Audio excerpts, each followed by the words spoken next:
이제 칭의 다음에 믿음과 행위를 함께 살펴보도록 하겠습니다. 그래서 칭의는 이제 지난 시간에 나눈 내용들 충분히 다 너무 잘 알고 있으실 거라고 생각합니다. 그래서 전적인 하나님의 은혜다라고 하는 것 좀 기억하시면 되겠고, 이제 그 다음 페이지는 믿음과 행위입니다. 그래서 자연스럽게 이제 칭의가 전적인 하나님의 은혜다라고 하면, 그럼 우리는 뭐 아무것도 우리 편에서는 행할 바가 없냐? 뭐 우리는 그냥 가만히 있으면 되냐? 뭐 이런 의문들, 질문들이 또 자연스럽게 뒤따라오는 게 당연하다라고 생각합니다. 그래서 오늘 27페이지에 그래서 그리스도인들의 그럼 선행, 또 행위 이런 것들은 어떤 의미가 있는가라는 것에 대해서 좀 살펴보도록 하겠습니다. 그래서 다음 페이지에 첫 페이지에 67챕터 내용 보시면 많은 사람이 선하게 산 사람은 하늘나라에 갈 수 있다라고 생각한다. 근데 이게 전적으로 틀렸습니까? 전적으로 틀리지 않았죠.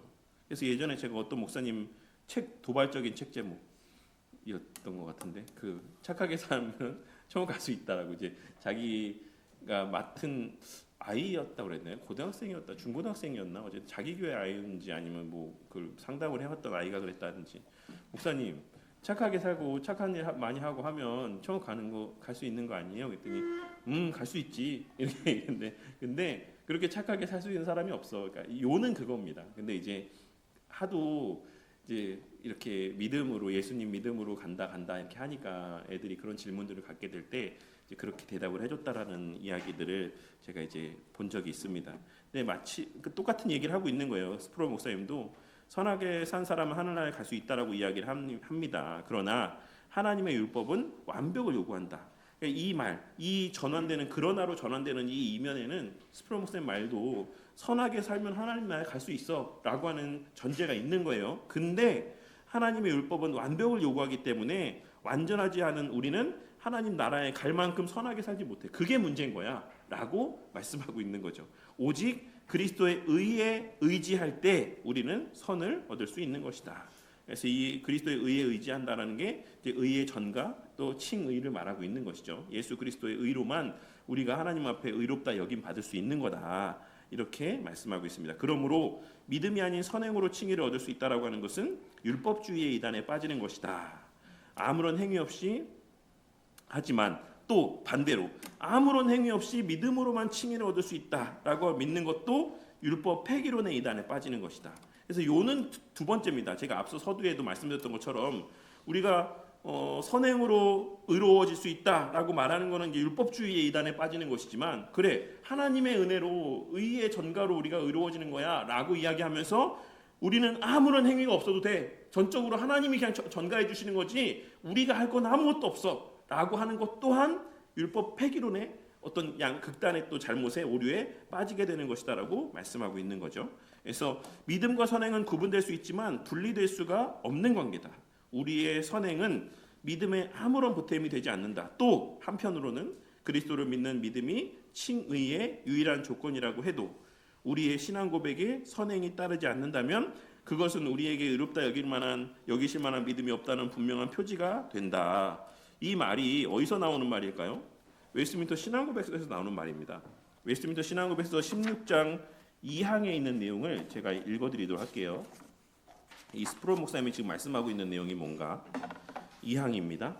하나님의 계명에 순종하여 행하는 이러한 선행은, 그러니까 16장은 선행에 대한 내용입니다. 하나님의 계명에 순종하여 행하는 이러한 선행은 참되고 살아있는 믿음의 열매이고 증거다. 이 말을 근거로 지금 스프로 목사님이 이 말씀하는 거예요. 만약에 선행이 우리 믿음에 아무런 보탬이 되진 않아, 근데 한편으로는 그리스도를 믿는 믿음이 칭의의 유일한 조건이라고 해도 우리의 신앙의 선행이라고 하는 이 모습들이 나타나지 않으면 그 사람은 그런 칭의의 은혜 가운데 있다라고 볼 수 없어 라고 말하고 있는 거예요. 그게 웨스트민스터 신앙고백서 16장 2항에서 하나님의 계명에 순종해 행하는 이러한 선행은 참되고 살아있는 믿음의 열매고 증거다 라고 말하고 있는 그 내용과 같은 내용이라고 생각하시면 되는 겁니다.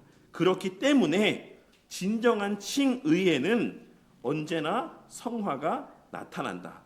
왜? 이 선한 삶, 선한 행동, 성화의 삶, 이건 뭐기 때문에?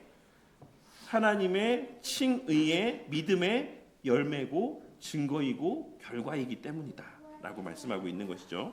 즉 성화가 따르지 않는다면, 오늘 우리가 나눈 말씀에서도 이 돌이켜, 회개하고 돌이키라는 말씀이 사실 이 의지적인 방향의 전환, 내적인 방향의 전환, 존재적인 어떤 변화를 말씀하지만 동시에 이는 이후에 반드시 발현될 어떤 성화의 삶의 출발이고 기초가 되는 것처럼, 오늘 말씀에서도, 이 내용에서도 그 사람에게 만약에 성화의 모습이 뒤따라 나타나지 않는다라고 하면, 그 사람이 회심했다라고 하는데, 거듭났다라고 하는데 이어지는 성화의 삶의 어떤 열매들이 나타나지 않는다라고 한다면 그에게는 처음부터 칭의가 없었던 것이 분명하다. 이것은 칭의가 성화에 달려있다라거나 성화에 의존한다라는 의미가 아니다.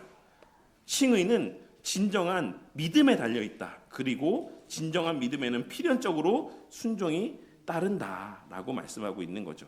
그래서 믿음이라고 하는 것이 뭐냐? 지식과 동의와 신뢰다. 근데 이 신뢰의 요소 안에는 그러한 의지적인 어떤 행함들이 거기에 담겨 있다. 의미들이 담겨 있다라고 웨스트민스터 신앙고백서에서도 말씀하고 있는 것이죠. 필연적으로 순종의 모습이 있을 수밖에 없는 것을 말씀하고 있는 거예요. 야고보가 행함이 없는 믿음이 죽은 것이다라고 말한 이 의미는 살아있는 믿음은 반드시 선행을 낳는다라는 의미입니다. 그러나 이러한 선행이 칭의의 근거가 되는 것이 아닙니다. 예지예정을 이렇게 이야기하는 거잖아요. 저 사람이 나중에 이렇게 선을 행할 걸 알고 이제 그렇게 정하셨다라고 말씀하지만 우리는 그렇지 않다라고 이야기하는 겁니다. 선행이 칭의의 근거가 되는 게 아니다. 오직 그리스도가 이루신 공로만 죄인을 의롭다고 할 수 있다. 그래서 앞서 말씀드린 것처럼 하나님의 계명에 순종해서 행하는 이런 선행들은 어떤 근거가 아니라 믿음의 열매고 증거다라고 이렇게 우리 믿음의 선배들은, 웨스트민스터 총대 목사님들은 말씀했던 겁니다. 진정한 믿음은 그리스도를 구원자요 주인으로 모신다. 이는 하이델베르크 유리문답에 나왔던 내용이죠. 왜 구주라고 부릅니까? 라고 했을 때 진정한 믿음이라는 것은 그리스도를 구원자로 모시고 주인으로 모시고 살아가는 것이다. 구원을 위해 그리스도만 의지하는 것은 그분을 전적으로 신뢰하면서 그리스도의 주권에 복종하는 것이다. 그것이 우리가 오늘 하이델베르크 유리문답 사문답에서 고백했던 내용들과도 같은 맥락의 말씀이라고 할 수가 있습니다. 즉 하나님 나라에 들어가게 하는 것은 오직 믿음입니다. 다만 그곳에서 받는 상급은 선행에 따라 주어질 것이다.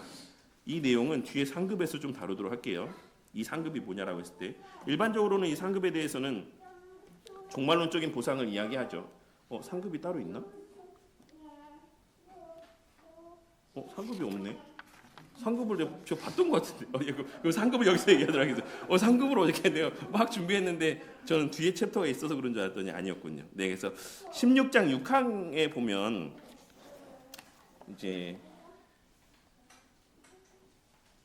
여기에 보면 제가 읽어드리도록 하겠습니다. 웨스트민스터 신앙고백서 16장 6항입니다. 그럼에도 신자들 자신이 그리스도로 말미암아 기쁘게 받아들여졌으므로 이들의 선행도 그리스도 안에서 기쁘게 받아들여지지만, 그러니까 그럼에도라는 말은 그 앞에가 이제 우리의 선행, 어떤 선행들이 하나님께서 받으실 만하냐라고 했을 때 받으실 수 없다. 왜? 흠이 있으니까. 이렇게 얘기하고 있네요. 그럼에도 6항에 그럼에도 불구하고 신자들 자신이 그리스도로 말미암아 기쁘게 받아들여졌으므로 이들의 선행도 그리스도 안에서 기쁘게 받아들여지지만, 예수님 때문에 우리의 선행이 하나님께 받아들여지지만 이 생에서 하나님 보시기에 비난받거나 책망받을 만한 것이 전혀 없기 때문이 아니다. 그러니까 우리의, 예를 들자면 우리가 예배 드리는 거 하나님이 기쁘게 흠양해 주시잖아요. 근데 하나님이 그 흠양해 주시는 거, 우리 권사님 예배를 받아주시고 우리 문희쌤 예배를 받아주시는 게 우리가 너무 하나님 받으실 만큼의 완전한 거룩한 예배를 드리기 때문이 아니다라고 말씀하고 있는 것이죠. 네, 하나님 보시기에 책망받을 것이 전혀 없지 않는데도 하나님께서 받아주시는 거다. 비록 이것들이 많은 연약함과 불완전함을 수반할지라도 하나님께서 이것들을 그분 자신의 아들 안에서 바라보시기 때문에 신실한 선행을 기꺼이 받으신다. 그리고 상 주시기를 기뻐하신다라고 말씀하고 있습니다. 그래서 여기서의 말하는 이 상급이라고 하는 것은 진짜 없는 건가 근데? 70, 71, 72. 없네요. 네.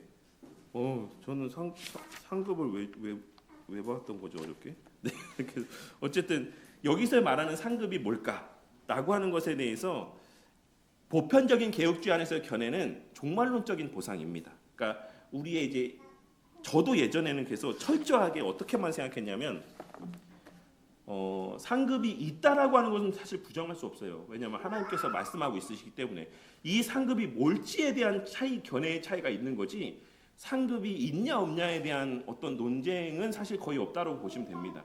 저는 이제 어떻게 생각했냐면 이제 봤을 때 이제 믿음의 경주를 다 마치고 이제 주님 앞에 서게 됐을 때 이제 정말 너무 열심히 살아온 하나님의 은혜지만 어쨌든 열심히 살아온 사람에게는 예수님께서 막 버선발로 나와가지고 막 이렇게 안아주고 이렇게 한다면 예를 들어 막 그냥 하나님 은혜로만 구원받은 사람은 그냥 왔니? 뭐 요 정도의 어떤 이런 차이가 있지 않을까? 저는 그렇게 생각했었어요. 근데 최근에 이제 목사님들하고 얘기를 하면서 오늘 하이델베르크 요리문답에도 그런 내용도 있지만 하나님께서 항상 전인을 이제 구원하시는 거잖아요. 우리가 천국에 가는 것도 육신과 영혼이 함께 온전한 우리의 몸으로 가는 거고 그랬을 때 우리가 너무 이 상급이라고 하는 것을 이 땅에서의 기준을 생각하며 땅에서의 사고를 생각하며 천국에는 그런 예수님께서 말씀하신 그 상급이 그런 가시적인 상급이거나 어떤 물질적인 상급은 아닐 거야 라고 이야기하는 것은 좀 너무 우리가 그걸 제한하는 것 아닐까라는 이런 얘기를 하시더라고요. 제가 일견 되게 설득력이 있는 말이라고 생각했어요. 다만 그거를 바라보는 우리의 관점이 달라지는 거고 그 하나님 나라 완전한 하나님 나라에서는 그리고 그 물건을 그 상급을 받는 사람들의 태도도 완전한 거예요. 무슨 말이냐면 예를 들어서 제가 이제 저를 빗대서 말씀드려 죄송하지만 너무 정말 훌륭한 신앙생활을 하고 가갖고 이제 제가 엄청난 뭐 상급을 받았어요. 엄청난 진짜 좋은 것들을 물질적으로 받았어요. 그러면 이 세상에서 그 상급이 없다. 그럼 물질적인 상급이 아니다라고 말하는 이유는 뭐냐면 그러면 사람들이 봤을 때 저 사람 뭐야? 왜 저 사람만 저렇게 줘? 라고 생각하면서 이 마음 가운데 이런 괴리가 생기지 않겠냐. 이걸 말하는 거거든요. 근데 과연 그럴까? 그러지 않는다라는 거죠.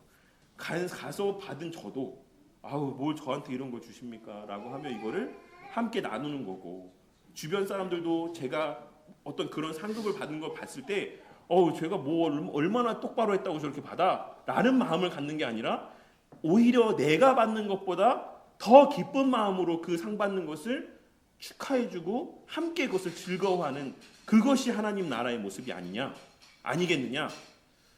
저는 이거 되게 설득력 있는 말이라고 생각했어요. 그래서 우리가 천국에서의 상급을 이야기할 때 알 수 없죠. 그리고 이 말이 맞는지도 모릅니다. 하지만 상급은 있지만 그 상급은 그냥 막연하게 예수님이 칭찬 한번 더 해주고 어깨 한번 더 토닥여주고 이런 것보다는 어떤 실제적인 어떤 우리에게 유익이 되고 너무 기쁨이 되는 분명한 실체가 있는 상급일 것이다라고 보는 것도 그 비성경적이지 않고 개혁주의적이지 않다라고 할 수 없다라고 생각합니다.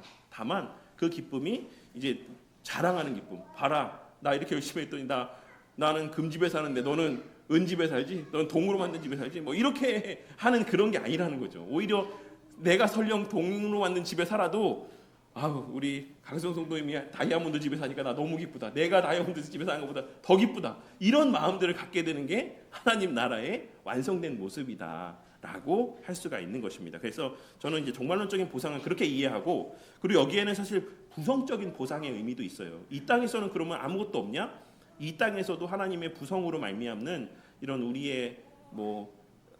우리의 선행이 완벽하지 않아도 우리의 그 하나님 말씀대로 순종하며 살고자 하는 우리의 그 마음을 바라보시며 부성적인 하나님의 사랑으로 베풀어 주시는 상급으로서의 은혜들도 있다. 반드시 어떤 공식적인 건 아니지만 공식화되어 있는 건 아니지만 그럼에도 불구하고 하나님께서 이 땅에서도 주시는 상급의 은혜들이 있다. 그래서 이 웨스트민스터 신앙고백서 16장 6항에서의 이 상 주시기를 기뻐하신다라고 하는 이 말씀은 반드시 내세의 복, 우리가 죽고 난 이후에 받게 될 복에 국한돼서만 말씀하고 있는 건 아니에요. 그 의미가 크죠. 더 많습니다. 그 의미가. 하지만 그럼에도 불구하고 여기에는 이 땅에서도 하나님께서 당신의 백성들의 그 열심 있는 선행의 삶 가운데 부성적인 사랑으로서의 어떤 상 주심의 모습들이 있다라는 것도 여기에는 포함되어 있다라는 것을 좀 기억을 하셨으면 좋겠어요.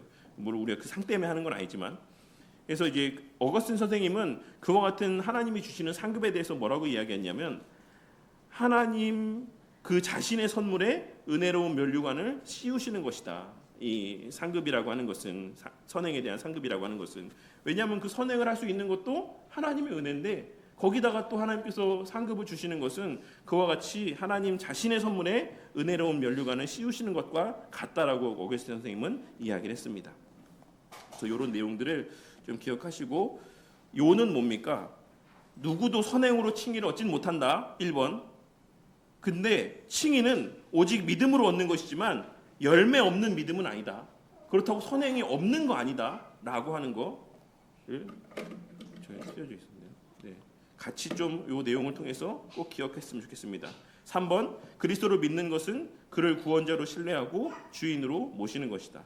또 그런 맥락에서는 사실 이 땅에서의 우리가 막 그런 복들을 누리며 살아가는 것, 교회적 복을 누리며 살아가는 것도 상급의 한 측면이라고도 볼 수 있지 않을까라고 생각하기도 합니다. 우리가 열심히 정말 예수님 말씀대로의 명령에 순종하며 그렇게 살아갈 때 우리는 이미 서로의 섬김을 통해서 그 상급을 여기서도 맛보고 살아가는 것이 아닐까라는 생각도 해볼 수 있습니다. 어쨌든 중요한 거는 선행이 없다면, 어떤 선한 열심들이 없다면 처음부터 칭의가 없었던 것이 분명하다. 너무 무서운 말이죠. 스프로 목사님 말이에요. 제 말은 아닙니다. 스프로 목사님 하시는 말씀이에요. 네. 68번이 회개해 보도록 하겠습니다. 예수님의 길을 예비했던 세례 요한의 처음 메시지는 회개하라, 천국이 가까이 왔다라는 말씀이었습니다. 이것은 죄인들에게 긴급한 요구였습니다. 회개를 거부하는 자는 결코 하나님 나라에 들어갈 수 없습니다. 회개는 구원을 위해 선행되어야 되는 반드시 필요한 조건입니다.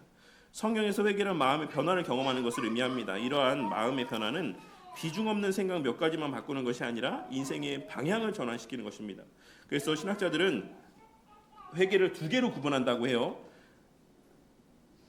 하등통회. 이거 너무 우리한테 익숙한 거죠. 사실 어떤 면에서 보자면 우리가 하는 대부분의 회개가 어쩌면 하등통회일 수 있다라고 생각합니다. 뭐냐면 벌 받을 게 두려워서 잘못했다고 하는 거예요. 진짜 그 자체의 잘못됨의 심각함을 인지하지 못한 채 하는 회개입니다. 뭔지 다 경험해 보셨잖아요. 어렸을 때. 이 행위 자체가 갖고 있는 그 어떤 중함이나 이런 걸 우리가 알아서 막 엄마 잘못했어요, 아빠 잘못했어요 하는 게 아니라 당장에 받게 될 벌을 두려워해서 잘못했다라고 이렇게 말하는 경우들이 많이 있잖아요. 그런 것을 하등통회라고 표현을 하고, 에서가 이런 회개를 했던 거예요. 에서가 회개를 했던 거, 잘못했다라고 이야기한 거는 죄를 회개한 것이 아니라 그 장자권을 잃었다라는 사실을 해석해하며 그것에 대한 두려움을 이제 그런 방식으로 표현한 것이죠. 이와 같이 하등통회는 지옥에서 구출받는 표를 얻기 위해서 혹은 처벌을 피하기 위해서 하는 것이다. 진짜로 그 죄의 심각성이나 참상을 인지해서 전인적으로 그 마음에서 우러나오는 어떤 돌이킴과 이런 모습이 아니다라고 이야기하고 있는 거예요. 반면 성경에서 말하는 진짜 회개, 우리가 통회라고 이야기하는 이 진짜 회개는 진실하고 경건한 회개다. 이것은 진정한 것이며 하나님을 대적한 것에 대해서 깊이 슬퍼한다. 통회하는 사람은 자신의 죄를 변명하거나 정당화하지 않고 열린 마음으로 온전하게 자신의 죄를 고백한다.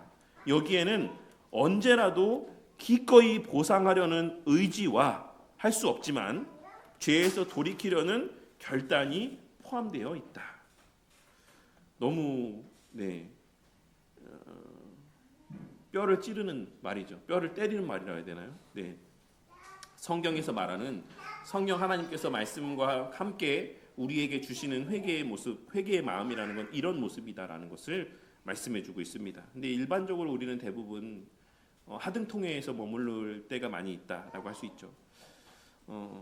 바로 다윗의 시편 51편이 이제 이런 회개를 보여준다. 하나님이여 내 속에 정한 마음을 창조하시고 내 안에 정직한 영을 새롭게 하소서. 하나님께서 구하시는 제사는 상한 심령이라.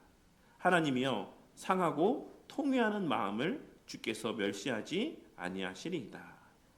요 이제 상한 심령에 대한 말씀이 시편 51편 16절에 언급되어지는 내용입니다. 근데 이제 옆에 통회라고 봤을 때 요 내용을 이제 51편 19절을 이렇게 해놓으셨는데 여기서 지금 오른쪽에 언급되어져 있는 내용은 51편 16절에 있는 내용이에요. 뒷부분에 있는 그 상한 심령에 대한 내용들은. 그래서 이러한 회개가 성경이 말하는 진짜 성령 하나님으로 말미암는 진정한 통회, 회개를 의미한다라고 말씀하고 있는 겁니다. 진정으로 통회하며 회개할 때 하나님은 우리를 용서하시고 우리와의 관계를 회복하시겠다라고 약속해 주셨습니다. 만일 우리가 죄를 자백하면 그는 미쁘시고 의로우사 우리 죄를 사하시며 우리를 모든 불의에서 깨끗하게 하실 것이요. 저는 이러한 회개의 모습이 베드로의 그 통곡에서도 저는 발현되어진 모습이라고 생각합니다. 누가복음에 기록되어 있는. 너 나 3번 부인할 거야라고 했을 때 저 죽어도 안 해요. 한번 보세요. 저 끝까지 저 남아서 있는 거 보세요. 이렇게 막 자신만만하게 했는데 결국 저주하고 예수님을 또 저주하고 막 이렇게 했잖아요. 부인하고. 나중에 이제 닭이 울고 나서 베드로가 예수님 이것도 참 되게 그 장면 자체가 되게 마음에 울림을 주는 게 그때 예수님께서 고개를 돌려서 베드로를 보셨다라고 말씀하시잖아요. 의도적으로 보신 거죠. 그때 베드로가 이제 뛰쳐나가서 통곡했다라고 이제 말씀하고 있는데 이제 그 통곡함에는 제가 예전에도 설교 때도 한번 말씀드렸지만 어떤 심정이 거기에 그 기저에 깔려 있을까라고 했을 때 단순히 예수님을 향한 죄송함 뿐이었을까? 이제 제가 아니다라고 말씀을 드렸죠. 뭐 죄송한 마음도 있겠죠, 당연히. 내가 예수님을 이렇게 해가지고 너무 내가 볼 낯이 없다라는 것도 있지만 베드로의 그 마음에는 그 통곡의 눈물의 또 한켠에는 내가 이런 존재구나라는 것에 대한 자각으로 말미암는 눈물의 의미도 있는 겁니다. 내가 그렇게 내 자신의 신앙을 자신했는데 그리고 사실 그 사랑도 진짜였잖아요. 하나님을 향한 베드로의 사랑은 진짜였습니다. 그럼에도 불구하고 그 우리의 하나님을 향한 사랑이라고 하는 것의 가치가 그 정도인 거예요. 그 정도 수준인 겁니다.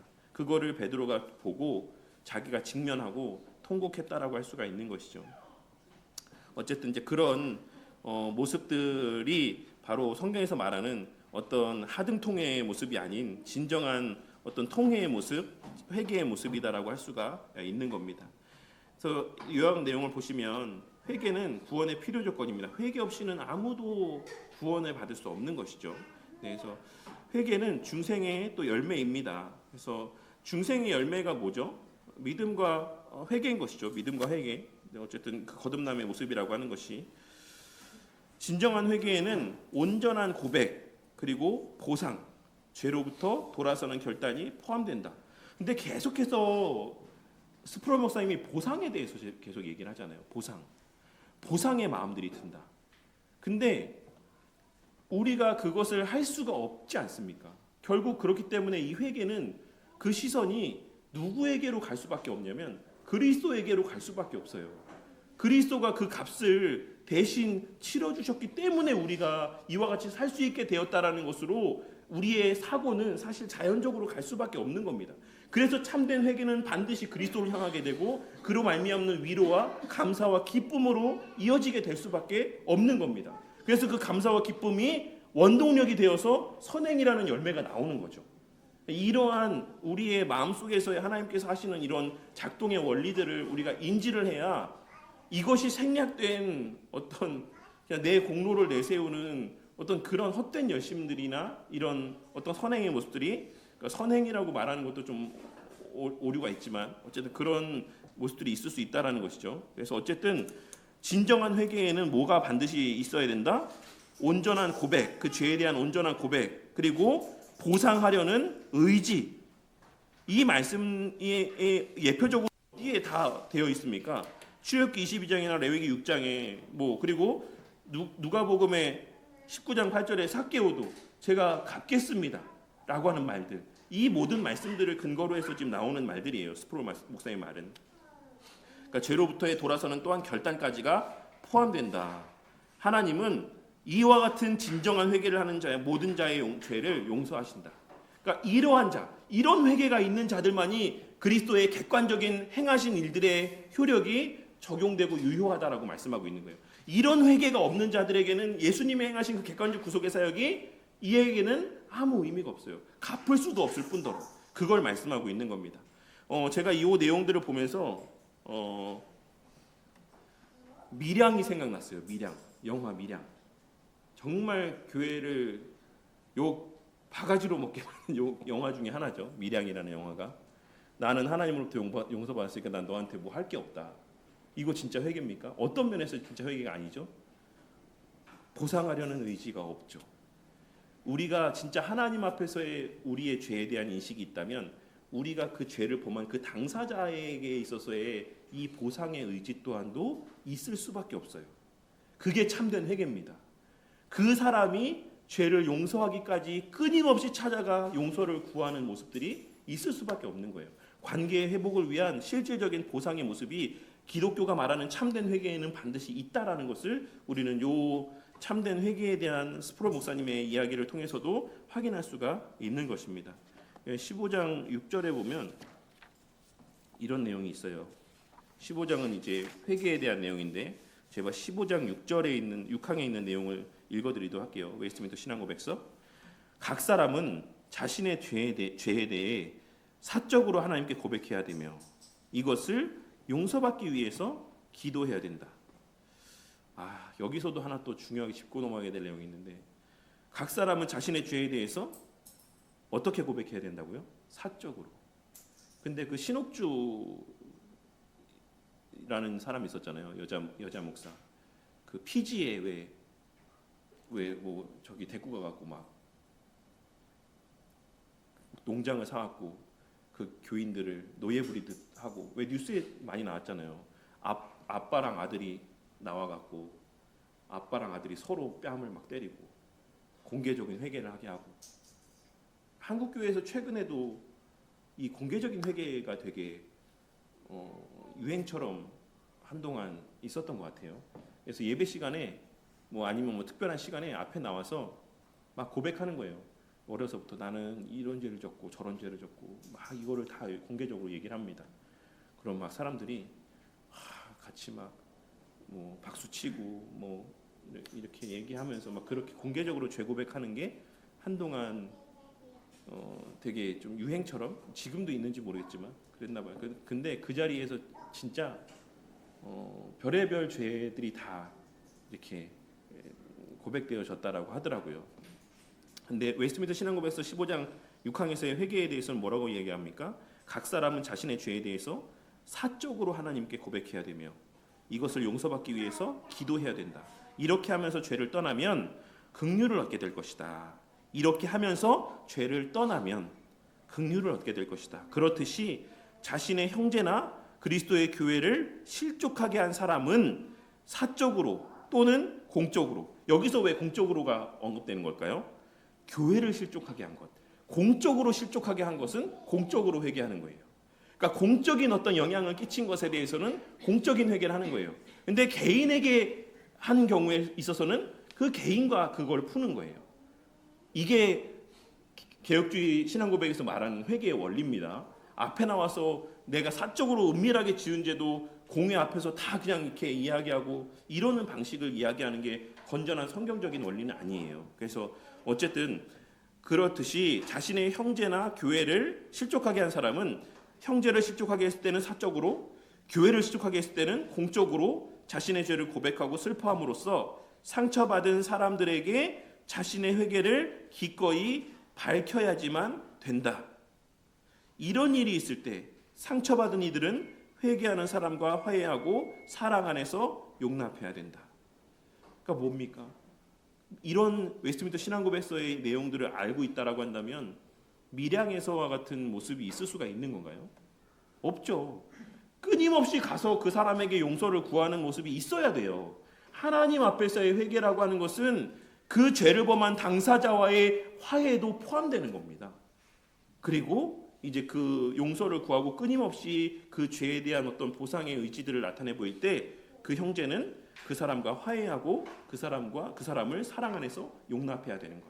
이것이 그리스도의 교회, 예수님의 몸된 교회 안에서의 회개와 용서의 원리인 것입니다. 그래서 이런 내용들을 좀 기억하시고, 그래서 많은 경우에 사실 밀양 같은 영화에서의 내용 같은 경우는 되게 이거를 극대화해서 극단적으로 표현한 것이지만 정도의 차이가 있을 뿐이지, 우리도 알게 모르게 이런 모습, 밀양의 영화에서에 나타나는 이런 모습들을 우리가 좀 나타내 보일 때가 많이 있어요. 내가 누구한테 좀 잘못한 거 뻔히 알면서도 그냥 어영부영 넘어가고, 어떤 정당한 정직한 사과도 없이 그냥 어영부영 넘어가고, 그냥 용납해 주길 바라고, 이해해 주길 바라고, 이렇게 넘어가는 경우들이 많이 있죠. 근데 사실 그렇지 않다. 정말 하나님 앞에서의 참된 회개라고 하는 것은 그 죄를 지은 당사자와의 화해의 의지, 노력, 보상의 의지도 다 포함되는 것이다 라고 하는 것을 좀 기억했으면 좋겠습니다. 그리고 이런 맥락에서 생각해 보자면 이런 모습이 없는 사람은 애초에 칭의가 없는 사람일 수도 있다. 이렇게 말씀하고 있는 것, 이런 행위들이 없는 것, 모습들이 없는 것은 그렇게도 이해할 수가 있을 거라고 생각해요. 그만큼 두려워하라는 겁니다. 이런 모습에 대해서. 네, 참된 회개와 세상적인 후회를 좀 간략하게 비교해서 마지막 정리하고 넘어가자면, 세상적인 어떤 회개, 후회는 죄 자체를 미워하지 않고, 참된 회개는 죄 자체를 미워하는데, 세상적인 회개는 뭡니까? 들킨 것을 부끄러워합니다. 들킨 것을. 안 들킬 수 있었는데 들켜서 너무 부끄럽다. 이것이 성경이 말하는 것과 반대되는 어떤 회개의 모습인 것이죠. 또 하나님 앞에서의 그 죄를 지음으로 말미암는 어떤 슬퍼함들이 참된 회개 가운데 있는데, 세상적인 어떤 회개의 모습에는 어떤 마음이 있냐면 그 죄를 짓고 나서 받게 될 결과에 대한 두려움을 느끼는 거, 그 괴로움을 느끼는 거죠. 참된 회개는 내가 하나님 앞에 죄를 지었다라는 사실 자체로 말미암아서 괴로워한다면, 거짓된 회개는 그 죄로 말미암아 받게 될 형벌을 두려워하는 거예요. 괴로워하고. 그리고 마지막 성경적인 참된 회개는 그 죄에서 실제적으로 돌이키려 하는 이런 모습들이 있다라고 할 수 있고, 거기에는 세상적인 후회는 이제 그런 것은 없다라는 것이죠. 이제 단지 이제 처벌을 두려워하는 것뿐이다라고 할 수가 있습니다. 그래서 우리가 과연 우리의 어떤 하나님 앞에서의 성화의 삶의 방편으로서의 회개는 어떠한가? 나는 정말 그 죄 자체를 부끄러워하고 괴로워하고 그 죄에서 정말 떠나고자 하는 의지가 내 마음 가운데 있는가? 넘어지는 것은 별개로 하고, 우리의 연약함 때문에 또 다시 넘어지게 되는 건 차치하고, 그 죄를 짓지 않고자 하는 열망은 있는가 내 마음에, 라는 것에 대해서는 우리가 좀 생각해 볼 필요가 있다고 생각합니다. 69 챕터에 이제 공로와 은혜입니다. 공로라는 말을 딱 들으시면 대방에 이제 생각나겠죠. 로만 카톨릭의 공로 사상에 대해서.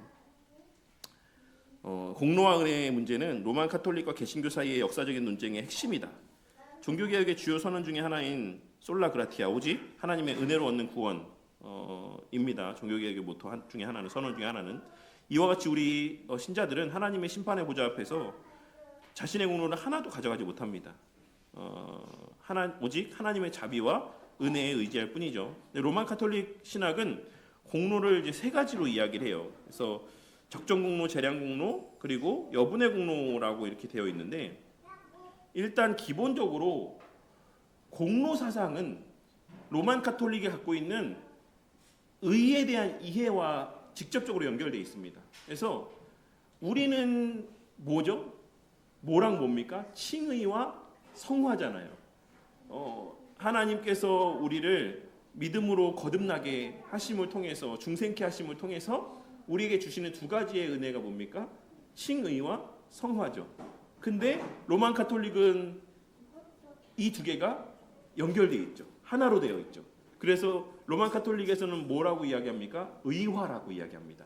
칭의와 성화가 합쳐져 있어요. 로만 카톨릭에는. 그래서 우리는 의의 전가지만, 로만 가톨릭은 의의 주입이잖아요. 그래서 의화되는 거예요. 의로워지는 거예요. 그러니까 그 다음부터 우리는 그냥 칭의가 전가되고 본질은 아직까지 연약함 가운데 있으면서 영화의 날까지 그 긴장 가운데 살아가는데, 그러니까 그런 우리가 하는 모든 거는 앞서 웨스트민스터 신앙고백에서 말씀하는 것처럼 우리의 예배, 우리의 기도, 우리의 모든 선행은 다 어떻습니까? 더러운 거잖아요. 아직은 본질적으로는 그리스도 안에서 하나님이 의롭게 받으시지만 그 실체는 더럽잖아요. 연약하잖아요. 흠이 있잖아요. 그래서 우리는 우리 개혁주의 안에서는 우리의 어떤 선행도 우리의 공로가 될 수가 없어요. 왜? 본래 하나님께서 받으실 만한 게 아니니까. 우리는 칭의된 존재들이니까. 그리고 성화의 과정 가운데 있는 자들이고 아직 영화의 단계에 이르지 않은 자들이니까. 이 긴장 가운데 있기 때문에 우리에게는 공로라는 것이 하고 들어올 틈이 없는 거예요. 누가 얘기한 거예요 지금? 아, 시영이에요? 네, 틈이 없는 거죠. 근데 로만 가톨릭은 어떻게 된다? 의가 주입돼서 의화, 공로를 행할 수 있는 자들이 됐어요 이제. 그렇기 때문에 그들이 하는 모든 선행은 이제부터 뭐가 되는 거예요? 공로가 되는 겁니다. 그런데 이제 이것이 이제 일단 공로 사상의 출발점입니다. 뭐 더 막 많은 걸 하자면 끝도 없겠지만, 근데 이제 이렇게 되니까 그러면 공로는 다 똑같아? 이런 또 의문이 드는 거죠. 이제 우리는 아예 공로 자체가 없으니까 공로의 종류에 대해서도 관심이 없는데, 로만 가톨릭에는 공로가 있으니까 그러면 모든 공로는 다 똑같은 거야? 똑같은 가치를 지니는 거야? 라고 하는 생각이 들겠죠. 그래서 결과적으로 공로를 재량 공로, 적정 공로, 잉여 공로로 이렇게 분류하는 거예요. 그래서 이 재량 공로는 그 말 그대로입니다. 재량껏 주는 거예요. 재량껏. 누구의 재량껏? 하나님의 재량껏. 그래서 안 주실 수도 있는데 주시는 거예요. 그냥 그것을 재량 공로라고 이야기를 합니다. 그래서 이 재량 공로에 포함되는 것은 주로 이제 로만 가톨릭에서는 또 하나 전제가 우리가 반응할 수 있는 존재냐 없는 존재냐, 하나님의 은혜에 없는 존재다라는 게 우리잖아요. 전적 무능력을 우리는 이야기하지만 로만 가톨릭은 어느 정도 반응할 수 있는 여지들이 형상과 모양 다 남아있다라고 이야기하는 게 로만 가톨릭이죠. 그래서 준비하는 단계, 아직 완전 세례받고 거듭나지 않았는데도 그 전에 준비 단계로서의 선행적 요소들이 있을 수 있다라고 보는 거예요. 이런 때에 아직 영세받고 적정 공로를 행하기 전에, 그 전에 영세받기 전에 성당 다니면서 막 선행하고 막 이랬던 이런 것들을 하나님께서 공로로 여겨주시는 거죠. 이거를 재량 공로라고 이야기합니다. 그리고 이제 재량 공로에 대해서 스프롤 목사님은 이제 고해 성사와 결부되어서 선행으로 얻어지는 것이다라고 이렇게 이야기를 했는데, 제가 좀 이렇게 찾아본 자료들에 의하면 고해 성사는 그러니까 영세받은 이후에 다시 또 큰 죄를 져갖고 고해 성사를 해야 될 상황이 돼서 고해 성사를 통해서 죄를 용서받는 것은 영세받은 사람에게는 사실 어떤 적정무의 요소들이 더 크다라고 합니다. 이미 영세를 받았기 때문에 이 사람이 고해 성사를 해서 그 고해 성사를 통해서 다시금 그게 회복되는 거예요. 그런 면에서 재량 공로적인 측면보다는 적정 공로적인 측면이 더 크다. 그 영세받은 사람에게는 이 재량 공로는 주로 이 영세를 받기 전, 세례 받기 전에 사람들에게 주어지는 공로가 재량 공로다라고 이렇게 봅니다. 그러니까 이거를 막 칼로 무자르듯이 이건 재량 공로야, 이건 적정 공로야 이렇게 볼 수 없지만, 주로 세례를 기점으로 재량 공로와 적정 공로는 좀 이렇게 좀 그 비중들이 달라지게 적용될 수 있다라고 할 수 있습니다. 어쨌든 성당 가실 거 아니니까 아니잖아요. 로마 가톨릭 가실 거 아니니까 너무 이렇게 알지 않으셔도 돼요. 그냥 우리는 공로 자체가 없기 때문에 이 정도 아시면 됩니다. 그리고 마지막으로 이제 잉여 공로는 너무 많이 선행을 해서 공로가 막 차고 넘쳤어요. 이런 거를 교회가, 이것도 참 이런 생각도 대단하죠. 교회가 이제 딱 사람에게 차는 것까지 딱 자르고, 왜 한 대, 두 대 할 때 시장에서 하면은 한 대 푼 다음에 쫙 잘라내잖아요. 그 대에 맞게끔. 그러니까는 한 사람이 구원받을 만큼의 적정 공로는 남겨두고 그걸 쫙 자르고 나머지 이제 교회가 수고합니다. 그래서 교회가 우리 저희가 히에리가 좀 공로가 부족한 것 같은데 그럼 이제 그걸 막 어떤 과정에 의해서 수단에 의해서 주는 거예요. 막 이제 공로를 줄 수 있습니다. 그거를 잉여 공로라고 이야기를 해요. 그래서 이제 여기 다음 페이지에 보시면 마지막 줄에 성도가 얻을 수 있는 공로 이상의 것.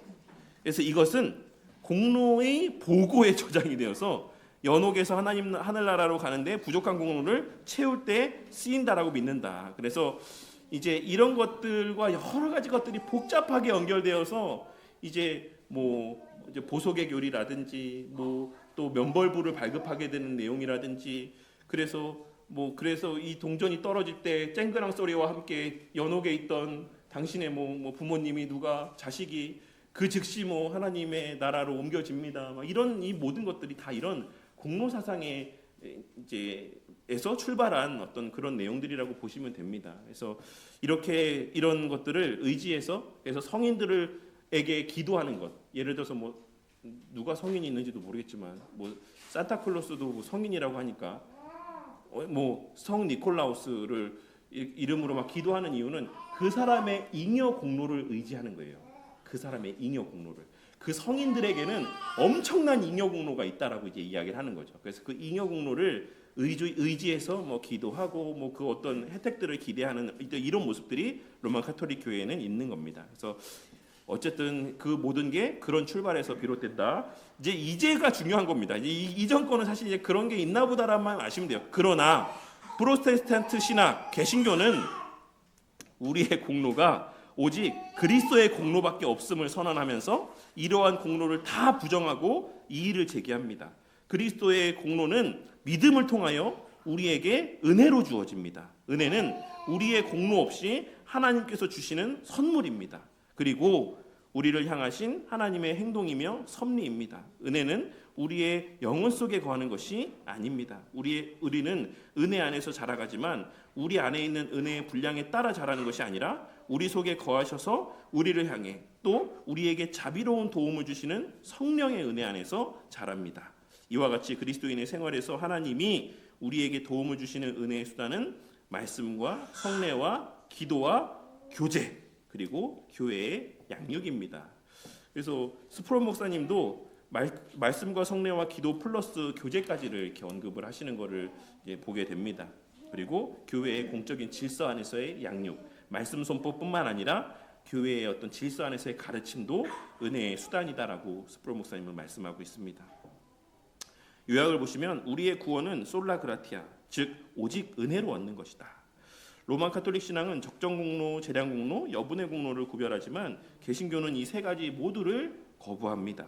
공로 자체가 없다라고 이야기하는 거죠. 이는 이제 칭의냐, 의화냐, 이제 이런 또 이해 차이에서 이런 어떤 이해 차이들이 발생하는 것이다라고 보시면 되겠습니다. 은혜는 하나님께서 우리에게 자격이 없음에도 불구하고 주시는 선물이며 또 자비인 것입니다라고 할 수 있습니다. 그래서 어쨌든 이런 내용들은 좀 기억하시면 되겠고, 그래서 공로가 없다, 우리에게는 공로가 없다. 근데 이렇게 얘기하면서도 공로가 없다라고 이야기하는데도 공로를 얘기하시는 분들이 있잖아요. 나도 모르게 아우 하나님 어떻게 저한테 이럴 수 있습니까? 제가 어떻게 신앙생활했는지 아시면서 어떻게 저한테 이렇게 하십니까? 제가 예배 잘 드리고 정말 기도도 많이 하고 봉사도 이렇게 많이 했는데 이게 말이 됩니까? 이렇게 얘기하는 거, 이거 나도 모르는 새에 내 안에 있는 공로주의적인 어떤 사고인 거죠. 사실 이런 것들을 우리가 떨쳐버릴 수 있어야지만 됩니다. 네, 이제 마지막 70챕터 성도의 견인. 그리스도를 믿는 신앙을 고백하고 믿음을 강하게 나타내던 사람이 나중에 그 믿음을 부정하고 영적으로 떨어져 나가는 경우가 있다. 저도 이게 검증된 내용인지 모르겠는데 예전에 미국에서 사역하시는 목사님이 해주셨던 얘기예요. 그래서 오랫동안 신앙생활 진짜 열심히 하던 권사님께서 어느 날 갑자기 뭐 이렇게 교회를 안 나오시고, 그리고 어느 날은 그냥 안 나오시는 것뿐만 아니라 자기한테 전화해갖고 자기는 예수님 안 믿는다, 하나님 안 계시다라고 생각한다, 막 이렇게까지 자신의 불신앙 고백하고, 그리고 며칠 있다가 이제 돌아가셨다, 이런 얘기를 하신 적이 있었거든요. 뭐 뿐만 아니라 사실 우리 주변에도 제가 종종 말씀드리지만 그 정말 열심히 신앙생활 하시던 집사님이 계신데 아내분이 전도사님이셨고 남편분은 진짜 열심히 하는 집사님이셨거든요. 근데 어렸을 때부터 그냥 작은 교회 섬기시면서 목사님보다 먼저 교회 가서 불 켜놓고 청소해놓고 이렇게 매일 새벽기도 하고 이러시던 분이었는데 누구 책을 봤는지는 모르겠어요. 어쨌든 무교회주의자 책을 보고 그 다음부터 교회를 안 나가십니다. 교회에서 신앙생활하는 게 꼭 신앙생활이냐라고 생각하면서 그 다음부터 교회를 안 나가셨어요. 근데 지금 요새 얘기 소식을 들으니까 그나마 또 개인적으로도 신앙생활 안 하시는 것 같다라고 하더라고요. 그러니까 사실 교회를 이탈해서 신앙이 존재할 수도 없지만 형성될 수도 없지만 이미 있던 믿음도 사실 교회를 떠나서는 유지될 수가 없는 건 당연한 일이죠. 저를 비롯해서 아마 다들 뭐 그런 경험들이 있으실 거라고 생각해요. 잠시 방황의 시간들을 보면 우리의 정말 믿음이 교회 밖에서 진짜 급전직하하는 고꾸라지는 모습들을 우리가 보게 될 때가 많이 있는 겁니다. 경험하게 될 때가. 근데 어쨌든 그리스도를 믿는 신앙을 고백하고 믿음을 강하게 나타내던 사람들이 나중에 그 믿음을 부정하고 영적으로 떨어져 나가는 경우를 보게 될 때가 있어요. 이런 모습을 볼 때 우리가 어떻게 생각하는 겁니까? 구원을 잃어버릴 수가 있는 것인가? 라는, 구원이 취소될 수 있는 것인가? 라고 하는 의문들을 갖게 되는 것이죠. 로만 카톨릭 교회는 구원을 잃어버릴 수 있다라고 가르칩니다. 사람이 죽을 수밖에 없는 죄를 범하면, 이게 뭘 말하는 거죠? 대죄를 말하는 거죠. 우리가 말하는 죄의 경중의 차이와 로만 카톨릭이 말하는 죄의 대죄와 소죄의 어떤 분류는 다릅니다. 로만 카톨릭 교회는 죄의 종류에 따라서 그런 것들을 이야기하고, 우리는 웨스트민스터 신앙고백서에서 죄의 경중을 어떻게 다루고 있죠? 죄의 종류가 아니라 어떤 상황이냐, 누가 지었냐, 이런 어떤 죄의 파급력에 따라서 더 중한 죄가 있고 덜한 죄가 있다라고 이야기하잖아요. 똑같은 죄를 졌어도 뭐 목사가 강단에서 지은 죄하고 우리 시형이가 모르고서 한 거의 차이는 어마어마한 거죠. 이런 것처럼 우리는 그렇게 구분하지만 로만 카톨릭 교회에서는 그 죄의 종류에 따른 대죄와 소죄들이 있어요. 근데 이제 그런 대죄를 지었어요. 정말 큰 죄. 근데 이걸 죄를 범하고 고해성사를 거쳐서 회복의 이 과정을 겪지 않으면 이 사람은 세례를 받았어도 어떻게 된다? 이 구원이 취소되고 칭의 은혜가 취소되고 지옥 가는 거예요. 이렇게 로만 카톨릭 교회는 이야기를 합니다. 그래서 제가 예전에 이제 그 자유의지 설명드리면서 이런 비유를 했잖아요. 물에 빠진 사람을 건져낸다라고 했을 때 이제 어떻게 그 상황들을 이해하냐면, 이제 뭐 알미니안 쪽은 이제 저 사람은 잡을 사람이니까 알고 그 앞에다가 이제 던져주는 거고, 줄을. 그리고 로만 카톨릭 교회는 그 손에 쥐어주기도 하고, 그리고 의가 주입되는 것을 통해서 그 잡고 올라올 수도 있는 힘도 주는 거예요. 그러니까 이제 너 힘도 줬으니까 그 물 밖으로 땡겨서 나오는 거는 네가 해. 대신에 중간에 놔버리면 너 그냥 다시 죽는 거야. 이런 거예요. 로만 카톨릭 교회는. 근데 우리는 어떻다라고 말씀드렸죠? 카우보이처럼 이렇게 해서 우리의 허리에 딱 던져서 우리를 올가매신 다음에 뭐 우리가 어쩌든지 간에 발버둥을 치든 뭘 하든 기절을 하든 하나님은 그거를 끌어당겨서 물 밖에까지 건져내시는 거예요. 이게 우리가 믿는 구원이라면 로만 카톨릭은 이제 힘도 줘요. 힘도 주고 손에 이제 줄도 쥐어줬어. 이제 그거 잡고 나와야 돼. 근데 이제 그렇게 나오다가 놔버리면 어떻게 된 거예요? 그냥 그 물에 빠져 죽는 거죠. 지금 말하고 있는 게 그겁니다. 이제 그런 은혜를 이제 줬음에도 불구하고 이 놓는 거죠. 이 대죄를 범한다라는 행위가. 그래서 이거를 다시 이렇게 잡게 되는 그런 거를 하지 않으면, 그러니까 다시 뭐 잡을 수도 있다라고 이야기하는 거죠. 고해성사를 통해서 다시 이제 잡을 수 있는 여지가 있지만 그걸 하지 않으면 결국에는 그냥 죽는 겁니다. 물에 빠져서 죽는 거죠. 많은 개신교도들도 구원을 잃어버릴 수 있다라고 이처럼 믿습니다. 정말 많은 사람들이. 히브리서 6장의 경고와 사울, 뭐 그 밖의 인물들과 자신이 도리어 버림을 당할까 두렵다라고 했던 바울 사도의 말은 사람들로 하여금 은혜로부터 완전히 떨어질 수도 있다라는 결론을 내리게 만듭니다. 그러나 개혁주의 신학은 성도의 견인이라는 교리를 가르칩니다. 이 교리의 핵심은 만일 구원에 이르는 믿음을 가졌다면 결코 그거를 잃어버릴 수가 없으며, 그러니까 풀을 수가 없어요. 우리 허리에 묶여진 하나님의 그 카우보이로서의 그 줄을 묶으심은 우리로서는 풀러낼 수가 없는 겁니다. 만일 그것을 잃어버렸다면, 나중에 봤는데 없다면 아예 처음부터 묶이지 않았던 거다라고 이야기하는 거죠. 요한은 사도는 이렇게 말합니다. 그들이 우리에게서 나갔으나 우리에게 속하지 아니하였나니 만일 우리에게 속하였더라면 우리와 함께 거하였으려니와 그들이 나간 것은 다 우리에게 속하지 아니함을 나타내려 함이니라. 이거 개교회에 대해서 말하는 거 아닙니다. 참고로 말씀드리자면, 이거를 뭐 잘못 또 이해하면 뭐 어떤 개교회 지역교회에서 이탈하면은 마치 그것이 아이의 구원에서 떨어져 나간 것인 것처럼 이해할 수 있지만, 이 말은 그런 말을 하고 있는 게 아니에요. 사실 그리스도를 알지 못해도 기독교의 어떤 요소들 가운데 매혹될 수가 있습니다. 가령 젊은이들이 기독교 동아리에 재미있고 자극적인 프로그램에 매료될 수 있습니다. 그들은 그리스도께로 돌아서는, 회심하는 것이 아니라 각 프로그램에 끌리는 것입니다. 이것은 마치 씨 뿌리는 자의 비유와 같습니다. 그래서 이제 초록색 글씨로 되어 있어서 아마 잘 이 글씨 안 보실 텐데, 누가복음 8장 5절 8절 보시면 됩니다. 씨 뿌리는 자의 비유, 그 내용입니다. 이 비유는 처음에는 믿었다가 나중에는 타락한 사람을 언급한 것일 수도 있고, 개혁주의 신학에서 얘기하는 것처럼 처음에 믿었던 사람이 거짓되고 위선적인 믿음을 가졌었다라는 것을 의미할 수도 있습니다.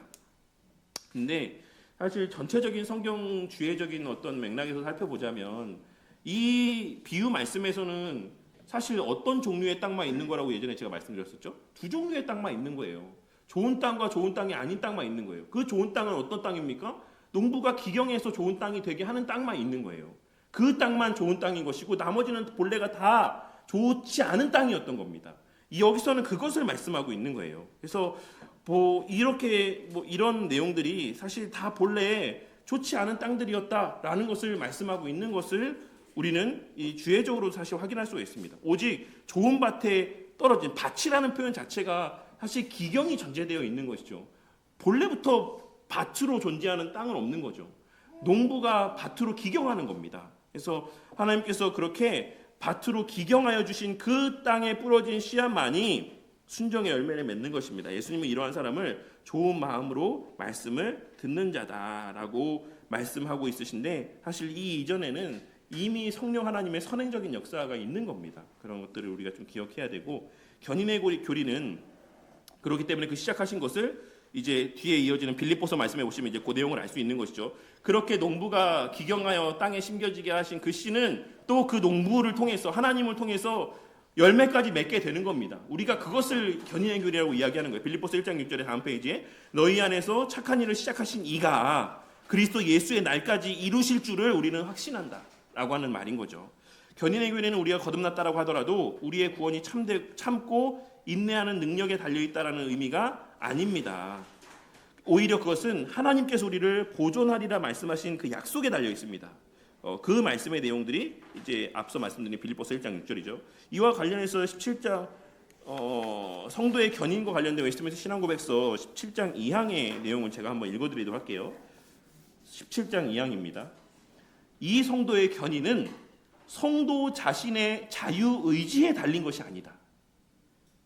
우리가 붙잡고 있고 말고의 여지에 달려있는 게 아니다라는 거예요. 성도의 견인은 성도 자신의 자유의지에 달린 것이 아니다. 이것은 하나님 아버지께서 값없이 주시는 변함없는 사랑에서 흘러나오는 선택 작정의 불변성에, 그리고 예수 그리스도의 공로와 간구의 유효성에, 또한 이들 안에 성령 하나님과 하나님의 씨가 내주하심에, 그리고 은혜 언약의 본질에 달린 것이다. 견인의 확실성과 무호성은 이 모든 것에서 발생한다. 그렇기 때문에 우리의 어떠함과는 아무런 상관이 없다. 누가 하는 일이다? 하나님이 하시는 일이다 라고 말씀하고 있는 겁니다. 근데 이제 저는 예전에 아까도 사실 그런 표현에서 이제 하나님이 구원의 본질을 얘기한 거죠. 하나님이 우리를 묶어서 끌어당기신다. 주권성을 얘기한 겁니다. 근데 이제 제가 예전에 제가 참 정말 무식했거든요. 지금도 많이 무식한 면들이 있지만, 견인을 어떻게 이해했냐면 견인차로 이해를 했어요. 견인차.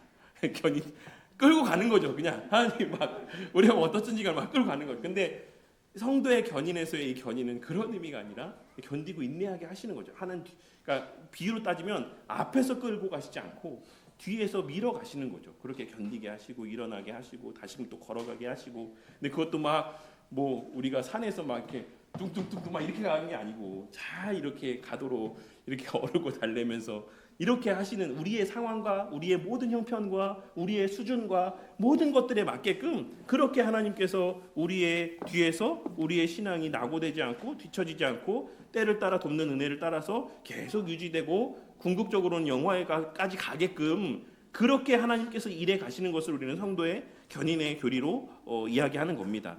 기독교의 견인은 그래서 다음 페이지의 두 번째 줄에 기독교의 견인은 은혜로 오직 은혜로 말미암는다. 하나님은 자신이 시작하신 그 일을 끝내는 마치시는 분이십니다. 그리고 우리를 선택하실 때 가지셨던 목적이 좌절되지 않는다라고 보증하십니다. 로마서 8장의 황금사슬은 이러한 소망을 한층 더 깊이 있게 보여줍니다. 이 로마서 8장의 황금사슬에 따라서 웨스트민스터 신앙고백서의 구원의 소정도 다 이렇게 있다라고 말씀드렸습니다. 미리 정하신 그들을 또한 부르시고 부르신 그들을 또한 의롭다 하시고 의롭다 하신 그들을 또한 영원롭게 하셨느니라. 바울은 계속해서 그 어떤 것도 우리 주 예수 그리스도 안에 있는 하나님의 사랑에서 끊을 수 없다라고 선언합니다. 이 사슬은 끊어지지 않는다. 하나님께서 정하셔서 부르시고 의롭다 하시고 영화롭게 하시기까지의 이 구원의 사슬은 절대로 끊어지지 않는다 라고 말씀하고 있는 거예요. 우리가 갖는 확신의 최종 기반은 우리를 중보하시는 그리스도의 대제사장 사역에서 찾아볼 수 있습니다. 베드로의 회복을 기도하셨던 것처럼 예수님은 우리가 실족하고 넘어질 때 우리의 회복을 위해서 기도하십니다. 우리는 잠시 넘어질 수 있지만 최후까지 타락할 수는 없습니다. 예수님은 마가의 다락방에서 이렇게 기도하셨습니다. 내가 그들과 함께 있을 때에 내게 주신 아버지의 이름으로 그들을 보전하고 지키었나이다.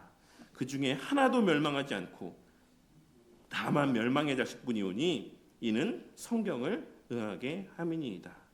오직 처음부터 멸망의 자식이었고 위선적인 이 표현이 되게 좀 그렇네요. 멸망의 자식. 왜 꼭 되게 나쁜 자식 막 이렇게 얘기하는 것 같은 표현인데 어쨌든 멸망의 자손들만이 이제 멸망을 하는 것이고 위선적인 믿음을 가졌던 유다만이 잃어버린 바 된 것입니다. 진정한 신자는 하나님의 손에서 빼앗길 수가 없는 것입니다. 성도의 견인은 성도를 보존하시겠다는 하나님의 약속에 근거합니다. 성령의 인치심을 받은 우리는 구원을 확신할 수 있습니다. 그는 우리의 구원을 이루시는 하나님의 보증입니다. 라고 할 수 있습니다. 그래서 어쨌든 그러한 어떤 특별히 많은 경우에 사람들이 예를 들고 저도 이제 되게 많이 사실 근데 지금까지도 제가 여쭤본 교수님들마다 다 다르게 말씀하시긴 했던 부분들이 있어요. 뭐냐면 사울은 어떻게 된 거냐 도대체. 사울에게 성령 하나님이 임했다가 하나님이 성령 하나님이 떠나가신 거에 대해서 어떻게 이해해야 되냐. 그리고 그런 면에서 구약의 성령 하나님의 내주의 방식과 신약 시대의 예수님의 십자가 사건 이후에 오순절 성령 강림 이후에 성령 하나님의 내주와 역사의 이런 방식은 차이가 있는 것이냐 차이가 없는 것이냐. 크게 두 가지 견해가 있어요. 두 가지 견해밖에 있을 수밖에 없죠. 하나는 뭐다? 신구약은 똑같다라고 말씀하시는 분들이 있고 예수님의 성육신 초림을 기점으로 해서 그 방식은 차이가 있다. 그 하나님의 구속사에서의 예수님의 임재가 갖는 특별한 의미가 있다라고 보는 견해가 있습니다. 그래서 이제 게할더스 보스나 이렇게 이제 구속사적으로 성경을 보시는 관점에서는 사실 그래서 예수님의 초림과 십자가 사역이 너무 중요해요. 그것이 많은 어떤 변화들을 가져왔다라고 말씀을 드립니다. 그래서 예수님 십자가 대속의 사건 이전과 이후가 같을 수 없다라고 보는 게 이제 게할더스 보스 선생님이 이야기하고 또 바라보는 어떤 관점에서의 견해예요. 그래서 결론은 같지 않다. 구약 시대에는 똑같이 구약 시대에도 성령 하나님이 역사하시고 성령 하나님의 역사로만 믿음을 고백할 수 있고 하나님의 일들이 일어나지만 신약 시대처럼 고정된 상태에 불변하는 내주하심은 아니다라고 이렇게 봅니다. 그리고 이제 이게 얼마 전에 이제 우리 교회에 오셨던 송영재 교수님은 그렇게 보십니다. 송영재 교수님은 이제 보스나 이쪽에 이제 연구를 많이 하시는 교수님이신데 이제 송영재 교수님께 여쭤봤을 때는 이제 그렇게 대답을 하셨고 그 외에 이제 훨씬 더 많은 경우에 교수님들은 통일성을 얘기하죠. 구약이나 신약이나 성령 하나님의 역사의 방식이나 어떤 원리들은 동일하다라고 이렇게 보시기도 하는데 저는 살짝쿵 송영재 교수님 말이 좀 더 맞는 것 같기도 하고 어쨌든 이제 그런 내용들은 제가 좀 더 이 부분에 대해서 뭐 공부를 하고 자료를 찾아보고 다시금 말씀드리도록 할게요. 근데 어쨌든 이제 그게 이제 그렇게 구원의 취소에 대한 것을 우리에게 증명해주는 어떤 그런 말씀의 내용은 아니다라는 정도만 이해를 하시면 될 것 같습니다. 네, 오늘은 여기까지 하고 제가 기도하고 마치도록 하겠습니다. 하나님 감사합니다. 오늘 이 시간에도 우리의 구원의 서정과 관련하여서 또 우리의 구원에 있어서 또 성경이 무엇이라 말하는지 우리 믿음의 선배들은 또 무엇이라 우리를 가르쳤는지 어떤 신앙을 고백했는지 함께 또 짧은 시간이지만 살펴보게 하여 주심에 감사를 드립니다. 하나님 마지막에 나누었던 하나님의 이 견인의 교리가 우리에게 얼마나 큰 위로가 되는지 모릅니다. 우리의 자유의지와 관계가 없다. 우리의 그 구원의 확실성은 오직 하나님의 언약과 성령 하나님의 행하시는 바 모든 것이 하나님께 달려있는 것이다라고 하는 이 고백이 우리에게 너무나도 큰 위로가 되고 소망이 됩니다. 하나님, 우리의 신앙에 있어서 때로는 믿음 또한도 공격받기도 하고 구원의 확신이라고 하는 것은 심지어는 사라진 것처럼 보여지게 되는 어떤 그러한 암흑의 때를 우리가 통과하게 될 때도 있지만 우리 안에서 선한 일을 시작하신 그 하나님께서 마침에 그 순간까지 하나님 편에서의 주권적인 은혜로 우리의 구원의 모든 일들을 이미 이루셨고 지금도 이루어가고 있으심을 기억하고 우리의 가변적인 상황이나 상태에 주목하지 아니하고 언제나 불변하는 하나님의 약속을 바라보며 그 그리스도께서 이루신 바에 우리의 시선이 고정될 수 있도록 은혜 베풀어 주시옵소서. 주님, 우리에게는 공로가 없습니다. 나도 모르게 우리의 마음 가운데 샘솟는 불평과 원망의 말들의 상당 부분은 우리가 우리의 행한 바를 공로로 여기는 그러한 잘못된 신앙의 발로에서 비롯되는 모습일 경우가 많이 있음을 기억하고 늘 우리는 무익한 종일 뿐임을 잊지 아니하고 늘 하나님 베풀어 주신 은혜를 누리고 만끽하며 주어진 삶의 형편 안에서의 늘 최선을 다하는 삶을 살아가는 저와 우리 모두가 되게 하시고 우리는 그렇게 연약하고 제한되었지만 그러한 우리가 속하게 하신 이 교회 공동체 안에서의 공동체적인 섬김의 삶을 통해 그 부족과 연약들이 채워져 가게 하시고 더 큰 하나님 나라의 복을 풍성히 누리게 하실 것을 기대하며 언제나 교회를 바라보며 교회를 붙잡고 살아가는 저와 우리 모든 성도님들이 다 되게 하여 주시옵소서.